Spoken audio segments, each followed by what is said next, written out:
আসসালামু আলাইকুম বন্ধুরা আজকের এই ভিডিওতে এমন এক রোমহর্ষক কাহিনী শোনাবো যা শোনার পর আপনার শরীর শিউরে উঠবে। এটি এমন একটি ঘটনা যা প্রতিটি নারীকে জানানো উচিত, কারণ এটি শুধু শিক্ষা নয় বরং সতর্ক বার্তাও বয়ে আনবে। তাহলে চলুন চমকপ্রদ কাহিনীতে প্রবেশ করি। তার আগে অনুরোধ করব, ভিডিওটি যদি মন ছুঁয়ে যায় তবে এখনই একটি লাইক দিন, আর চ্যানেলে নতুন হলে সাবস্ক্রাইব করে বেল আইকন চাপুন, যেন এমন আরো বাস্তবধর্মী ও শিহরণ জাগানো কাহিনী মিস না করেন। বন্ধুরা, আজ আমি আপনাদের এমন এক ঘটনায় নিয়ে যাব যা আমাকে আজও কাঁপিয়ে দেয় এবং আল্লাহর হুকুম ও তার শক্তির কথা মনে করিয়ে দেয়। এই গল্প আমার স্ত্রী সাকিনাকে নিয়ে। সে অত্যন্ত সুন্দরী, সবসময় পরিষ্কার পরিচ্ছন্ন থাকতে পছন্দ করত। এমনকি তার মধ্যে এক ধরনের বাড়াবাড়ি ধরনের পরিচ্ছন্নতার অভ্যাস ছিল। আমার বিয়ে হয়েছিল শুধুমাত্র তার চেহারা দেখে, আর হয়তো সে বিয়ে করেছিল আমার জমি জমা আর বড় বাড়ি দেখে।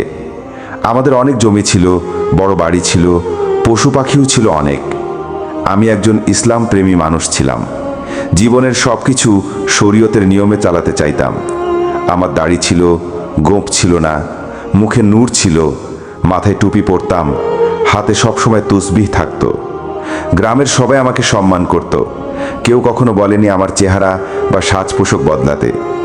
কিন্তু বিয়ের দিন প্রথমবার যখন সাকিনা আমাকে ভালো করে দেখলো, মনে হলো তার মন খারাপ হয়ে গেল। আমি কথা শুরু করতে সে বলল, আমার ঘুম পাচ্ছে, এবং একপাশে মুখ ফিরিয়ে শুয়ে গেল।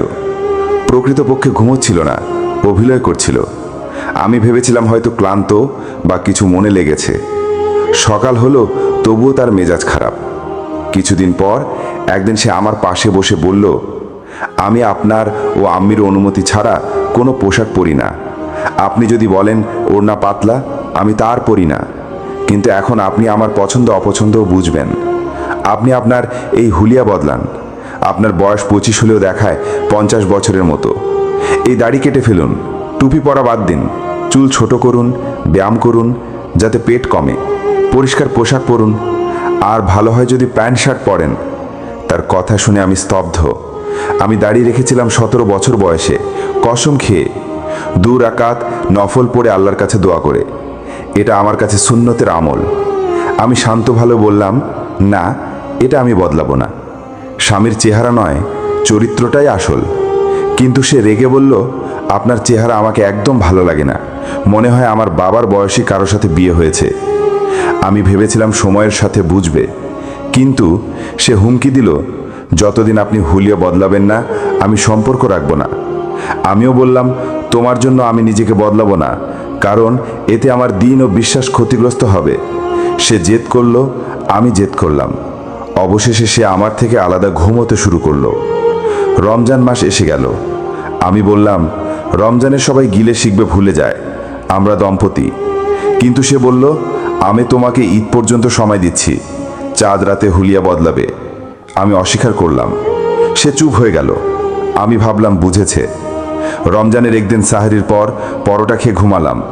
ঘুম থেকে উঠে আয়নায় তাকিয়ে দেখি আমার মুখ একেবারে পরিষ্কার, দাড়ির চিহ্ন নেই।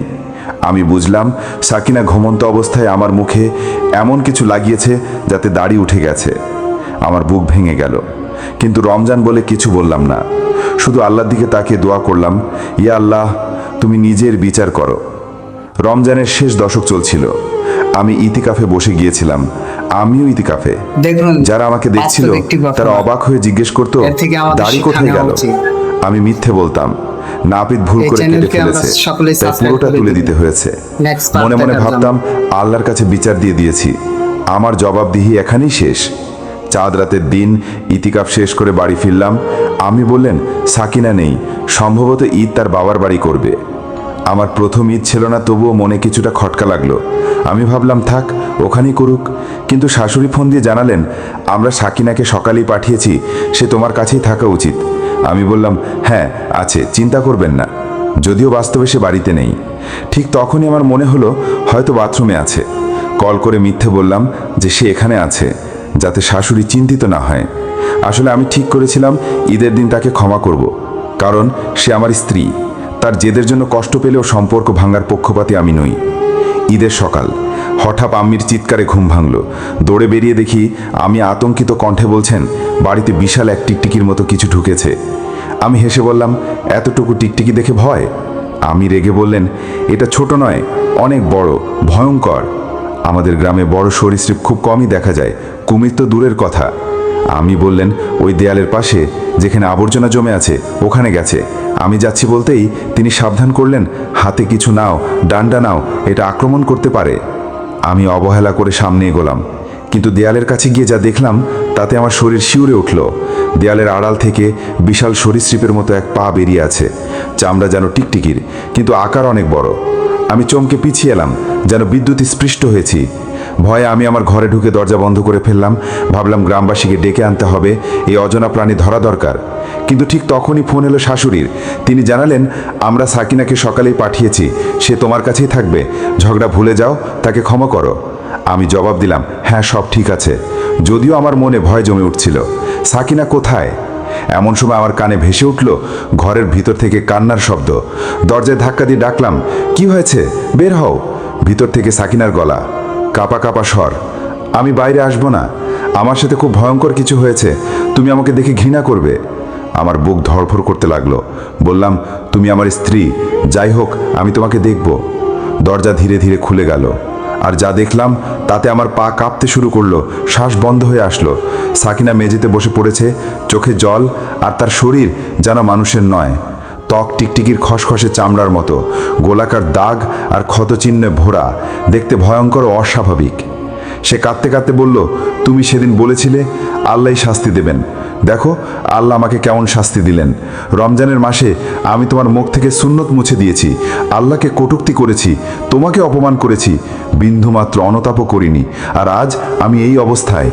তার কথাগুলো ঘর জুড়ে শিউরে ওঠা নীরবতা তৈরি করলো। আমি হতভম্ব হয়ে দাঁড়িয়ে রইলাম, এমন কিছু আমি কখনো কল্পনা করিনি। আমি কিছুক্ষণ স্তব্ধ হয়ে দাঁড়িয়ে রইলাম, তারপর নিজেকে সামলে সাকিনার কাছে গেলাম। সে কুকড়ে বসে কাঁদছিল, চোখ দুটো ফুলে লাল, শরীরের খসখসে চামড়া স্পষ্ট। আমি ধীরে বললাম, আমার দিকে তাকাও, আমরা এখনই হাসপাতালে যাচ্ছি। আলমারি থেকে বোরকা নামিয়ে দিলাম, ওড়না হাতে ধরিয়ে বললাম, এটা পড়ো, কেউ তোমাকে এভাবে দেখতে পাবে না। সে কাঁপতে কাঁপতে মাথা নাড়ল। দরজাটা আড়াল করে তাকে বারান্দা পেরিয়ে উঠানে আনলাম। আমি দূর থেকে তাকিয়েছিলেন, চোখে আতঙ্ক, মুখে দোয়া। বেটা, আল্লাহ সহজ করুন। গ্রামের ছোট হাসপাতালে পৌঁছাতেই ডিউটির ডাক্তার পরিস্থিতি বুঝে পর্দা টাঙিয়ে দিলেন। সাকিনা বোরকার আড়ালেই রইল। আমি বাইরে দাঁড়িয়ে তার দম বন্ধ কান্নার শব্দ শুনতে পেলাম, ভিতরে ডাক্তারদের চাপা ফিসফিস। কিছুক্ষণ পর ডাক্তার বেরিয়ে এলেন, মুখ গম্ভীর। এটা এখানে ম্যানেজ করা কঠিন, বড় শহরের হাসপাতালে নিয়ে যান, স্কিনের জটিল ও বিরল রোগ মনে হচ্ছে, আমি রেফার দিচ্ছি। ঈদের আগের রাতে নিস্তব্ধ রাস্তায় আমরা শহরের দিকে রওনা দিলাম। জানালার বাইরে উৎসবের রং, নতুন জামা কাপড়, বেলুন ধরা বাচ্চা, দোকানে কোলাহল, আর গাড়ির ভিতরে আমাদের নীরবতা। আমি স্টিয়ারিং শক্ত করে ধরে মনে মনে বলি, ইয়া শাফি, তুমি শিফা দাও। সাকিনা বোরকার আড়ালে নিঃশব্দে কেঁদে ওঠে, আর আমি তার কাঁধে হাত রেখে শান্ত করি। বড় হাসপাতালে পৌঁছে স্কিন স্পেশালিস্ট কেস নিলেন। নার্সেরা যত্নে বলল, পর্দা রাখুন, রোগিণী বোরকা পরেই থাকবেন। পরীক্ষা নিরীক্ষার পর ডাক্তার ধীর স্বরে বললেন, এটা ত্বকের এক রেয়ার ও রোগ, ইমিউন সিস্টেমের সমস্যাও থাকতে পারে। অনেক সময় আকস্মিক ফ্লেয়ার আপ হয়, চামড়া মোটা হয়ে যায়, খসখসে গোল গোল ক্ষত, দাগ, পরিবর্তনশীল চরিত্র। সঠিক বলা মুশকিল, অনুকূল হলেই বা পর্যবেক্ষণ করে কিছু করা যাবে বলেন। স্থায়ী চিকিৎসা নেই। এই শব্দগুলো বুকের ভিতর ধাক্কা দিয়ে গেল। পাশে বসা সাকিনা কাপা গলায় বলল, ডাক্তার সাহেব, এটা শাস্তি, আমি জানি। ডাক্তার ওর দিকে তাকিয়ে বললেন, রোগ শাস্তি কিনা সে বিচার আপনার রবের। আমার কাজ চিকিৎসা বলা, আপনাদের কাজ নিয়ম মানা আর ধৈর্য ধরা। ওষুধের bag, cream, lotion, antiseptic, dressing kit সব নিয়ে আমরা সন্ধ্যার পর বাড়ি ফিরলাম। আম্মিকে আলাদা করে সব জানালাম। তিনি দীর্ঘশ্বাস ফেলে বললেন, বেটা, আল্লাহর কাছে রাখ, বাইরে কারোর জানার দরকার নেই।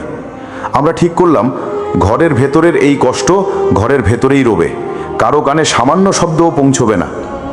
এরপর শুরু হলো পরিচর্যার দিনপঞ্জি।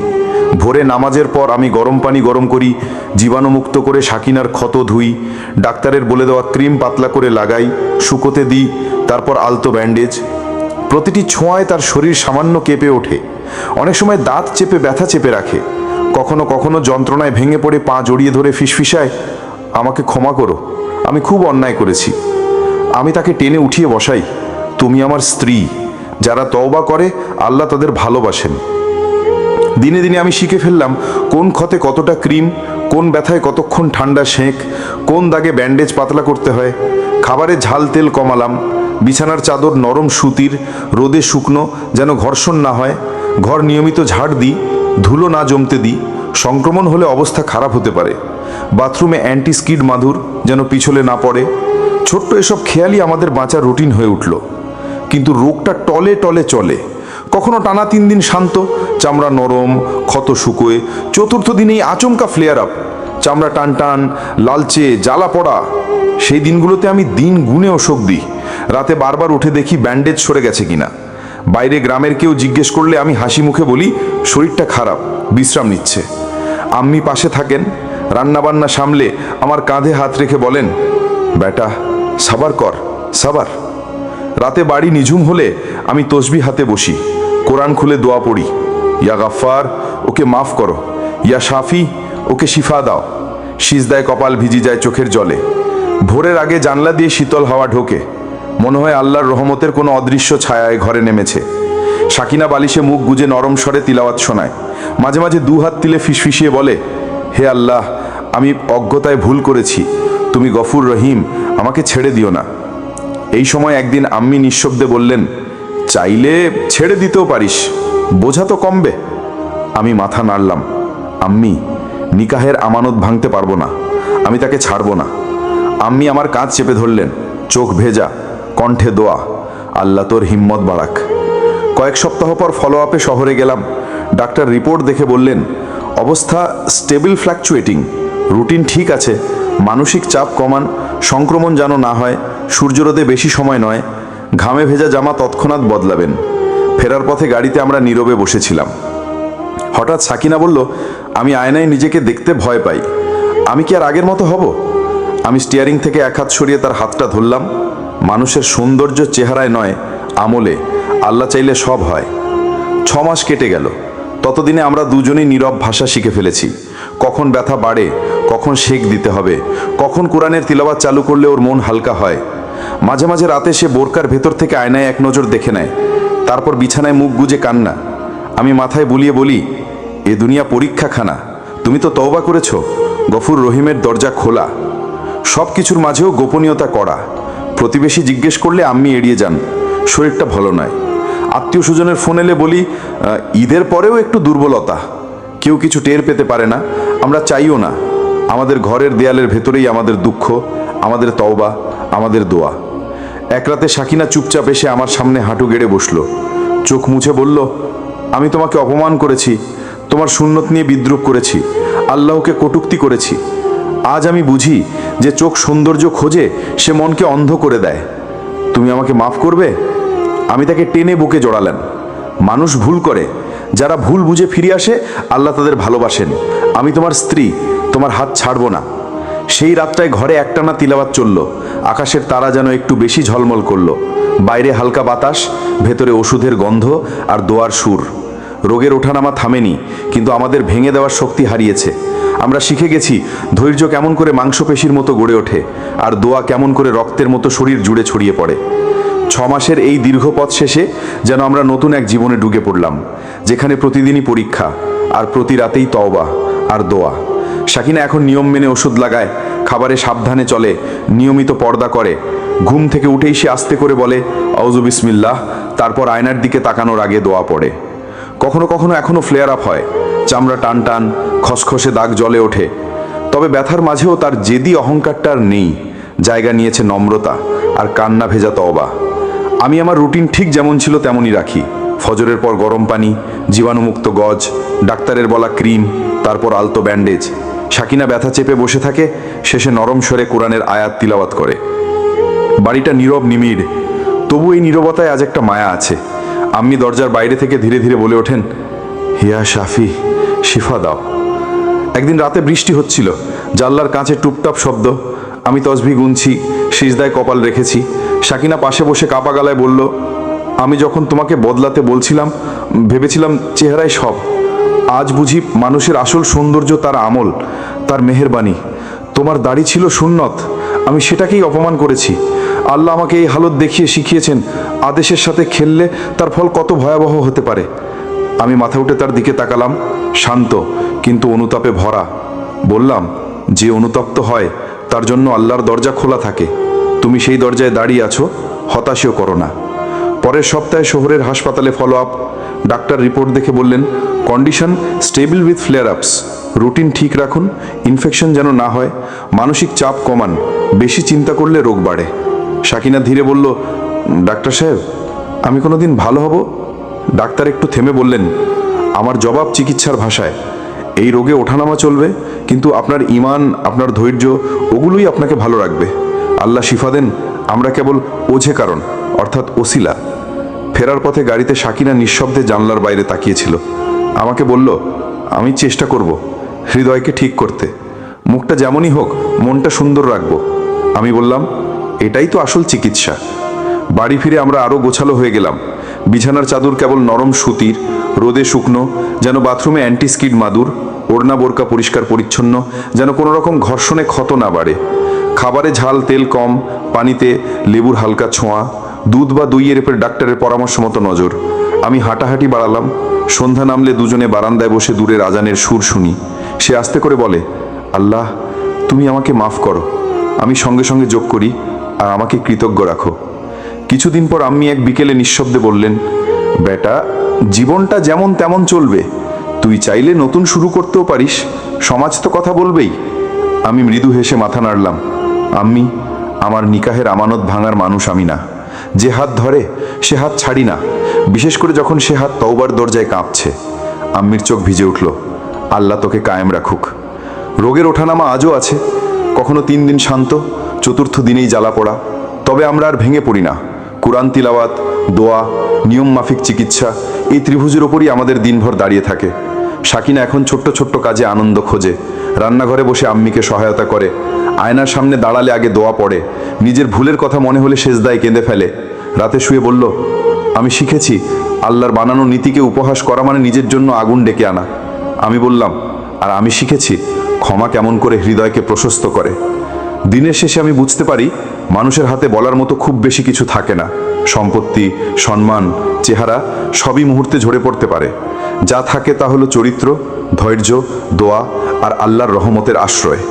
আমি বারবার মনে করি, যেদিন আয়নায় নিজের মুখ শেভ করতে দেখে বুক ফেটে যাচ্ছিল, সেদিন যদি আমি ক্রোধে প্রতিশোধ নিতাম, আজ আমরা ভিন্ন এক অন্ধকারে হারিয়ে যেতাম। কিন্তু আল্লাহর দিকে তাকিয়ে বলেছিলাম, তুমি বিচার করো। তাই হয়তো আজ ঘরে নরম আলো জ্বলে, আর হতাশার জায়গায় আশা টিকে আছে। বন্ধুরা, এই কাহিনীটি আপনাদের কাছে পৌঁছানোর আমার একটাই উদ্দেশ্য, আপনারা যেন এখান থেকে শিক্ষা নেন। কখনো আল্লাহর বানানো নীতিমালা, সুন্নতের আদেশকে তুচ্ছ করবেন না। মানুষ যত শক্তিশালী বা বুদ্ধিমানই হোক, আল্লাহর মর্জির সামনে সব কিছু ছোট হয়ে যায়। মানুষের মর্যাদা তার পোশাকে নয়, তার চরিত্রে, তার মেহেরবানিতে। নিজের আমলকে সুন্দর রাখুন, অন্যের সাথে ইজ্জত ও মহব্বতে আচরণ করুন, আর ভুল হলে সাথে সাথে তওবা করুন। আল্লাহ গফুর রাহিম, তিনি ক্ষমা করে দেন। আরেকটি কথা, আমার স্ত্রী আজও চিকিৎসার মধ্যে আছে। আমার আম্মি, আমরা তাকে আড়াল করে রাখি, কারণ মানুষের চোখের বিচার কঠিন। তবে আমরা ভয় পাই না, আশাহত হই না, কারণ জানি যে হৃদয় তওবায় নরম হয়ে যায়, সেখানে আল্লাহর রহমত নেমে আসে। আপনারাও দোয়া করবেন, আল্লাহ যেন সাকিনাকে পুরোপুরি শিফা দেন, আমাদের ঘরে শান্তি রাখেন। আপনাদের যদি এই গল্পটি ভালো লেগে থাকে, তাহলে অন্যদের সাথেও শেয়ার করুন, যেন তারাও এখান থেকে শিক্ষা নিতে পারে। আমাদের চ্যানেলটি সাবস্ক্রাইব করতে ভুলবেন না। ইনশাল্লাহ আবার দেখা হবে আরেকটি ইবরতমূলক ও আগ্রহময় ঘটনার সাথে। আল্লাহ হাফিজ।